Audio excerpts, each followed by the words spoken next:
Assalamu alaikum and a very good afternoon, dear students. So here we are going to start with another novel, that is Around the World in 80 Days. In the previous lecture,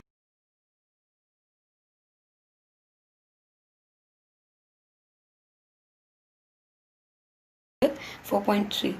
Okay, and this is the part 1 of this novel. So in this part 1 we will see the introduction part, characters, theme, plot and synopsis of the extract. Okay, so here is the author, Jules Verne, the author of the novel Around the World in 80 Days. Okay, now moving further, we will see the introduction part. So, Jules Gabriel Verne was basically born in the year of 1828 and was dead in the year of 1905. And he was a French novelist, poet also, and playwright at the same time. And Verne wrote widely popular series of adventure novels, which included Journey to the Center of the Earth, and that was written in the year of 1864, and then 20,000 Leagues Under the Sea, and that was written in the year of 1870. And then he also had written as the one which we are discussing right now, Around the World in 80 Days, and that was particularly written in the year of 1873. Then Verne is generally considered a major literary author in France and most of Europe. Okay, and Verne has been the second most translated author in the world. So what does it mean? Means there are authors whose writings have been translated into so many languages. So in that list, he comes second. He was the second most translated writers, okay, in the world. Now, moving towards the characters, so there are some major characters and at the same time minor characters. Okay, so right now we will just see the names of the characters, but as we proceed further with the story, with the plot, with the summary, so we will get familiar with the characters and we will actually see how exactly the all the characters are.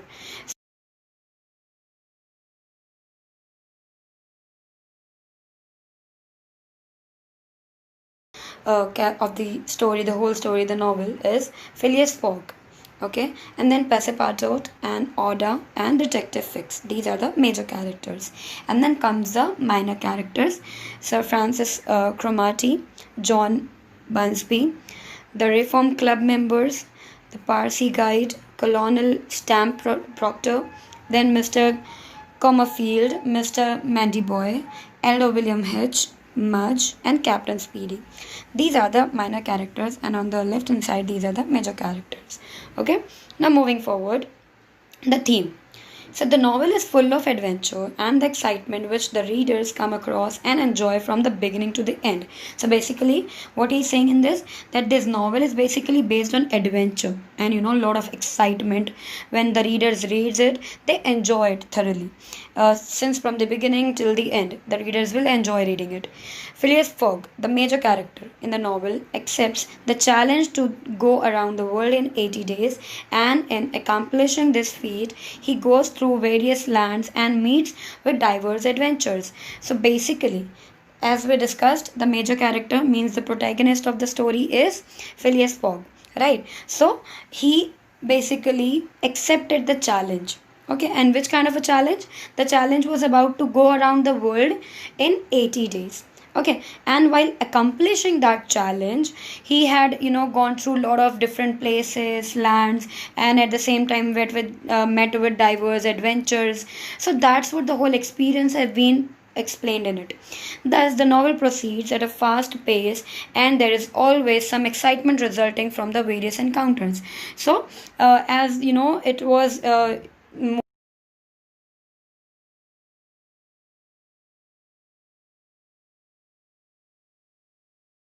and at the same time the readers enjoys all the exciting things whatever was happening.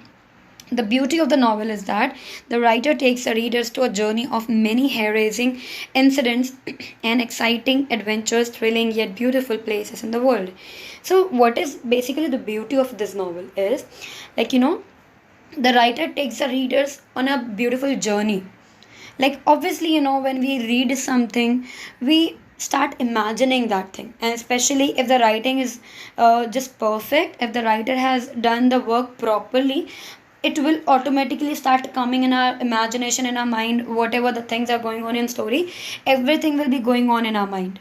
The whole, scenario, the whole view, the whole environment will be there in front of our eyes, through our imagination.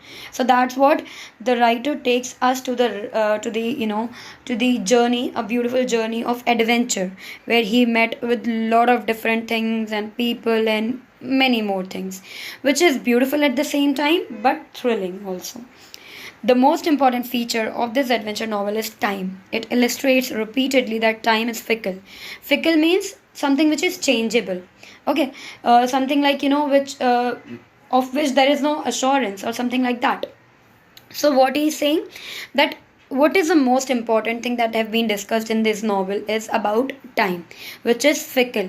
Obviously, it doesn't matter how rich or how poor you are, or like, from which background do you belong. That doesn't matter at all, right? Because the time is same for everyone.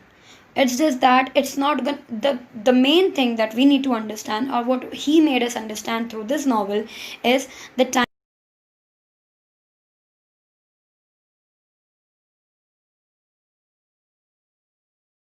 realize later, and either works for or against them. In many cases, time foils their plans when the delays build up and ships and trains leave without them, that sometimes land the characters in trouble. So that's what he's saying, that the time which played most important role in this whole novel, in his journey basically. So what he's saying, that the time played important role, and sometimes that the time destroyed also some of the things, or like, the things went wrong also because of the time issues, or like, due to that. But and sometimes, the trains left, or like the ships left without picking them up. So that was a bit kind of a trouble for the characters sometimes. In the end, Fogg wins the best bet, as he gained a day when crossing the international date line. So while when he was crossing the international date line, he earned one day in that. Okay, and just because of earning one more day, he won the bet. And then the ultimate message is that no one can control time. Time will work the way it wants to work, and humans are at its mercy. Obviously, what we will learn through this, that the ultimate message that basically he had given in it is the time, we cannot control it. Instead, time controls everything. And that's what he is trying to express here. Before his journey around the world, Fogg lived a solitary life. Solitary life means, like, to live alone. Like, that kind of a life Fogg basically lived. He closed himself, and that was his life before starting with this journey. Okay, and then he closed himself off to the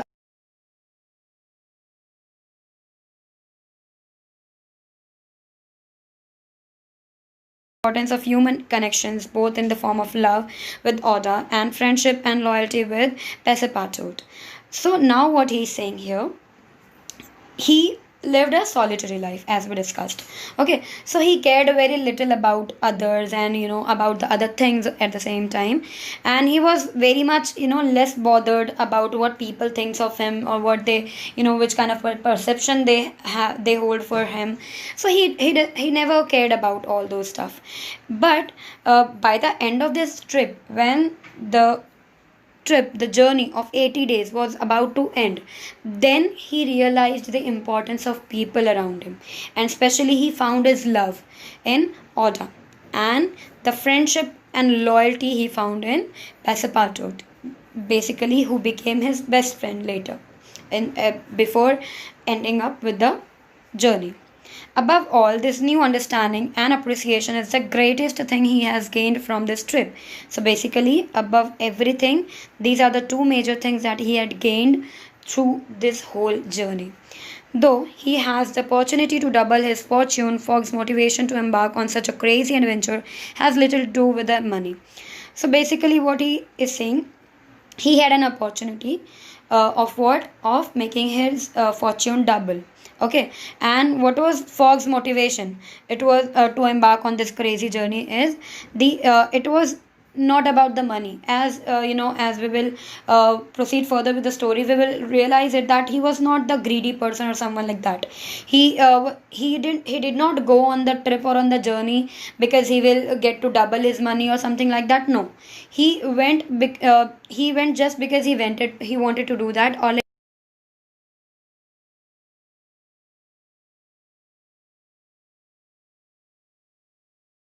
that adventure. Okay, that crazy adventure.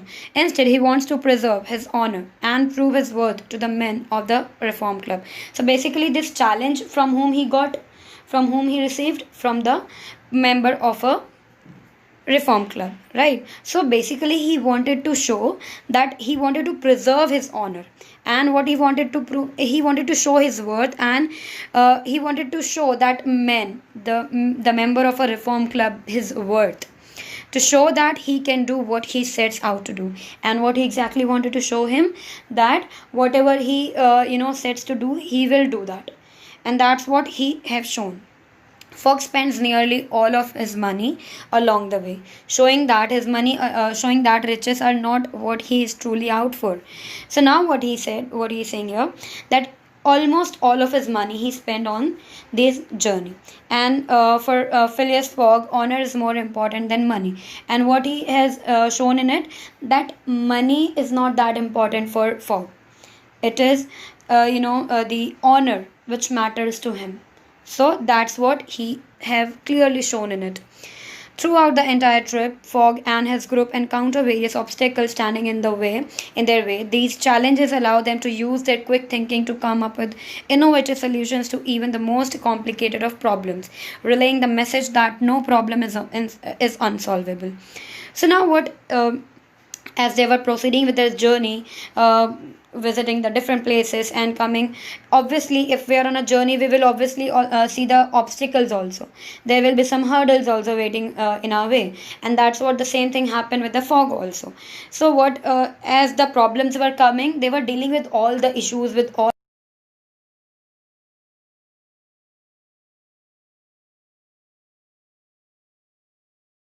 us, that there is no problem which we cannot solve.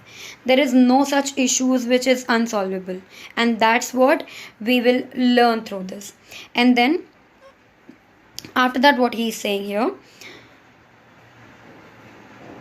yeah, relaying the message that no problem is unsolvable, then it is not only Fogg who shows his clever wit in coming up with solutions. Passepartout too shows his integrity in multiple situations. So it's not just about Fogg, but Passepartout also, he had also shown that the kind of intelligent thinking also he has shown. Now moving towards the plot. Around the World in 80 Days begins at the Reform Club in England with Phileas Fogg, Thomas Flanagan, and Samuel Fullington, and John Sullivan sitting by a fireplace reading newspapers. So basically, this novel starts while some of the people, the members of the Reform Club, are sitting in England. Okay, where the Phileas Fogg was also there, the major character, and they were sitting around the fire and were reading the newspaper. There were some other characters also. We are introduced to Fogg, a very precise man who regularly goes to the Reform Club every evening. So basically, in a very short way, we have been introduced with the major character who used to go to the Reform Club every evening. Okay, at the Reform Club, Fogg, Flanagan, and Follington and Sullivan are talking about a recent bank robbery. So basically, they were talking about the bank robbery which recently took place. This conversation leads to a wager. Fogg is quite sure he can travel around.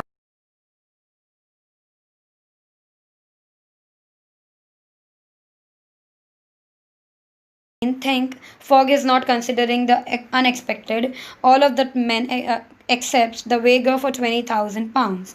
So now what happened basically?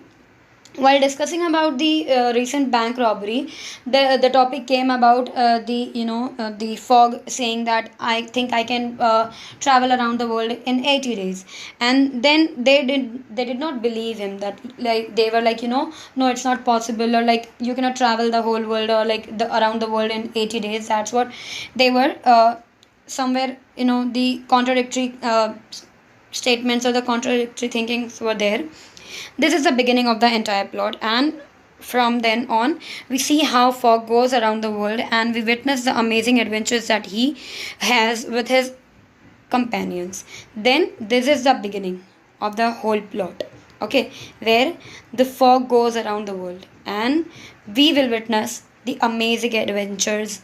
Not only he will be there, but his companions will also be there with him. The main plot is based on Fogg's travels, while other such plots merely support the central theme.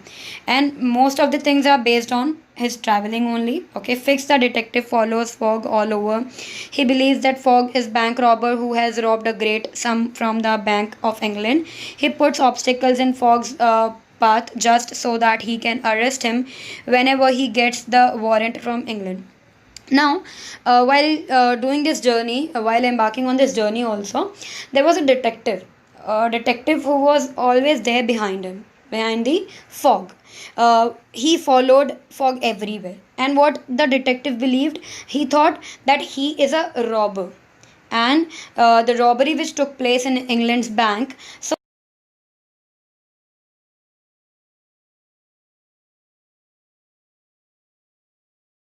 that who did that. But what detective thinks, that that bank robbery has been done by the Fogg. Okay, and that's why he follows him everywhere. Wherever Fogg goes, he's there behind him. And why is there behind him? Because what he's planning to do is, whenever he gets the warrant, he will arrest Fogg because of that robbery. He puts obstacles in Fogg's path just so that he can be arrested whenever he gets a warrant from England. The suspicion that Fogg might be a clever gentleman robber is the sub theme of the book, and the author makes the reader also suspicious. And the it is a subplot. The concept of robbery, or the concept of, is he the robber or something, that is a subplot, that is not the main plot. The main plot about the journey of Fogg around the world. Okay, but throughout the novel, it makes the readers it makes very suspicious, that the readers will even be confused, that is he really the robber or not, or is he just the clever man, or what exactly the thing is. So it will make the whole story suspicious. Then Passepartout wonders whether his master might be a robber, though in his heart he has ample trust in Fogg's integrity.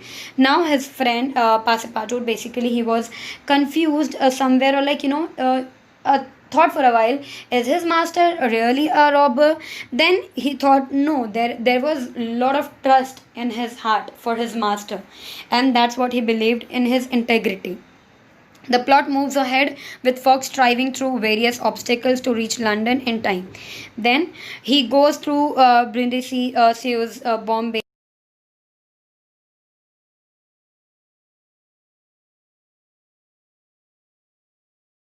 New York, and finally Liverpool. So these are the places which he traveled while he was on his journey. And then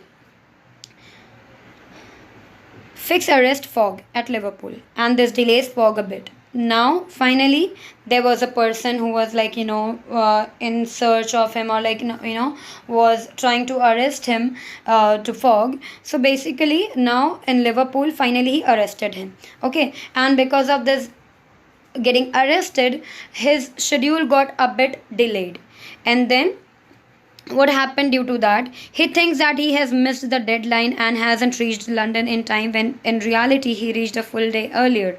So now what basically he thought, as he got arrested, so what he thought, now his plan got delayed and I am unable to reach to complete the deadline, or to complete my task before the deadline. That's what he thought, and he thought, I am late one day or something, a full day late I reached. That's what he thought, but in reality it was different, it was not real. And what was the reality? Basically, he reached full day earlier.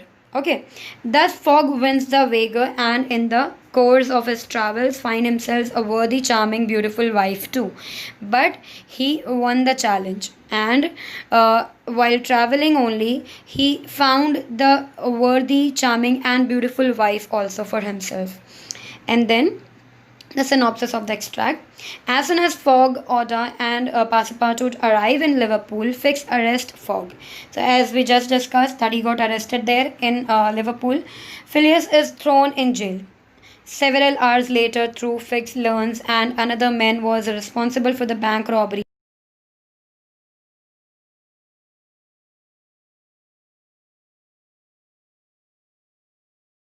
So basically, what happened when he got arrested, he had been thrown in the jail. Who? Phileas. Okay, Fogg, basically Phileas Fogg.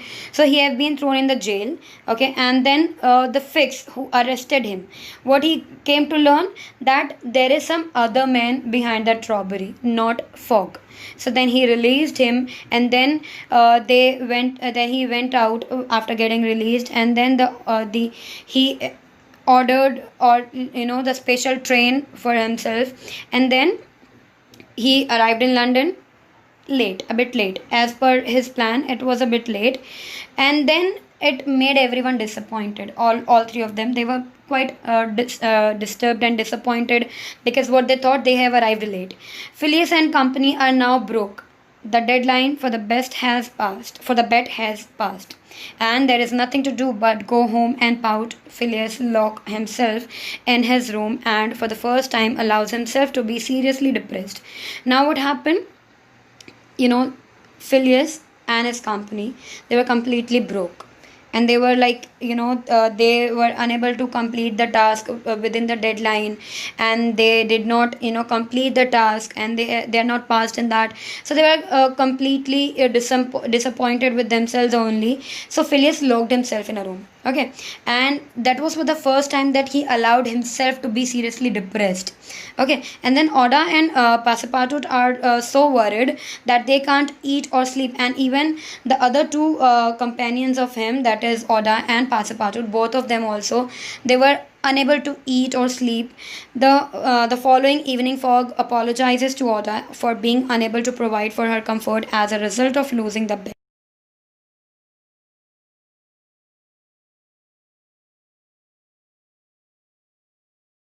He runs off to get a reward to marry Fogg and Oda the next day, which they all think is Monday. Now, so what happened? Basically, the following evening only, Fogg went to Oda and he asked for the forgiveness, and he apologized from her.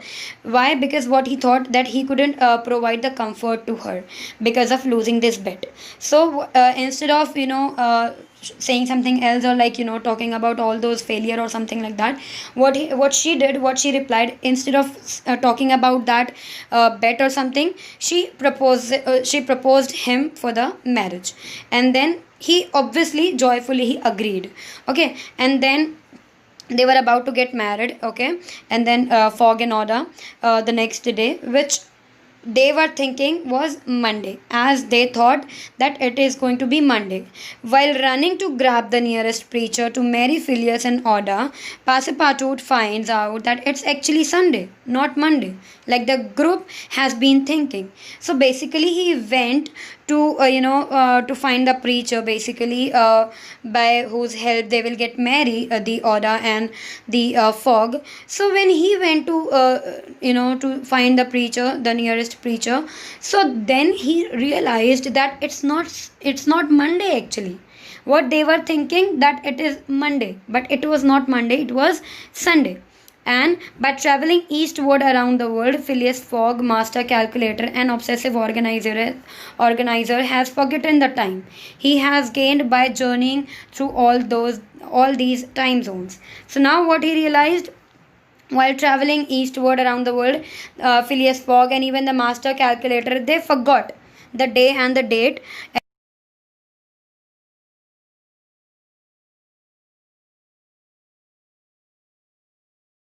Time zones had gained them a day, and that they are not at all late. So because of that journey through the time zone, they had gained one more day, and that they didn't realize. And then it was actually being disclosed that they had earned one more day and they are not late at all. Passepartout races home, grabs Phileas by the collar, shoves him into a cab, and deposits him at the club. Phileas presents himself for the minutes to spare and effectively wins the bet. He is rich once more. But more important, as he says to himself, he has won the heart of a charming woman. So now basically what happened? As the Passepartout realized that they had earned one more day, so then he ran towards the house, and he grabbed Fogg through his collar, and then they came back to the club, okay, and then they finally deposits him, and what they came to know that they finally won the bet, and he is again once more he's again rich.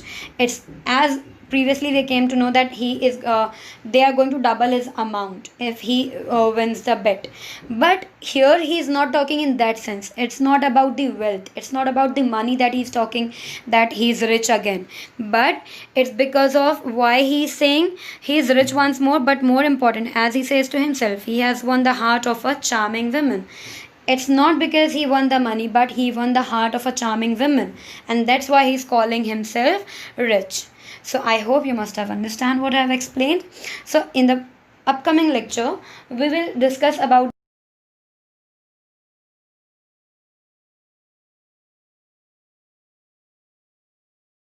several chapters, okay, from which we have to deal with certain chapters. We are not going to deal with all the chapters as per your textbook. There are 3 chapters, I guess, which we will be dealing in the upcoming lecture. So I hope you have understood everything. Thank you so much.